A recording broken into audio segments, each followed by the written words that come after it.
They just opened the steel doors for a routine inspection, but were terrified by the horrifying things inside the cargo hold. The sheriff didn't hesitate for a second and immediately ordered his men to wave the convoy through, afraid that any delay could get everyone killed on the spot. Even soldiers from the Ministry of Defense felt an unprecedented sense of dread upon hearing about it. The defense minister immediately ordered all checkpoints opened without any resistance until the entire convoy had cleared customs. Yet the sheriff's fear still hadn't subsided at all. There were no terrifying monsters in those cargo holds. Every item inside was simply stamped with a special seal. That seal belonged to a mysterious organization called Kansar, located in the mountains of northwestern India. The terrain made it easy to defend and hard to attack. Even the previously undefeated British had gained no advantage when they came to conquer it. Kansar was the only territory in all of India that was never occupied. After India gained independence in the 20th century, the king of Kansar built tall and sturdy walls around his domain and assembled one of the most powerful armed forces in the world. To avoid invasion, Indian politicians were forced to sign a series of unequal treaties with Kansar. Indian law did not apply within Kansar, yet every rule Kansar set applied throughout India. This allowed Kansar's lords to freely operate gambling, drugs, and other businesses anywhere in India without any legal consequences. On top of that, India was required to hand over 80% of its annual GDP to the king of Kansar. But today, someone had dared to rob this fearsome organization. The moment the convoy passed through the final checkpoint,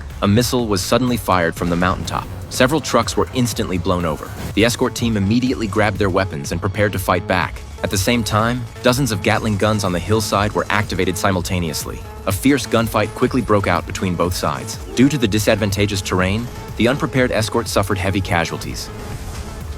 Then a pickup truck came charging into the crowd. The team members quickly turned their guns toward the vehicle. A man stepped out, and using only an M4 assault rifle, he drove the gunmen back one after another. His close combat skills were equally formidable. The knife in his hand cut through the fighters as if they were nothing, leaving them powerless to fight back. On the verge of defeat, the escort captain quickly grabbed a sniper rifle and prepared to ambush the man. But when he looked through the scope and saw the tattoo on the man's arm, he was so frightened that he dropped his weapon on the spot. The surveillance cameras on the trucks had been transmitting the scene back to Kansar. Once the lords got a clear look at the man's face, they were all shaken. The man's name was Jimmy, once Kansar's undefeated war god, and the very person who had created that special seal. Tired of the constant fighting and killing, he had left Kansar with his mother 7 years ago and settled into a peaceful life. But the prince, in order to find him, had ordered his girlfriend kidnapped and treated her like cargo, stamping her with that same seal. That was the reason Jimmy went on a killing spree. However, he quickly forgave the prince, as the two had grown up together as friends. Years ago, a lord had set his eyes on Jimmy's mother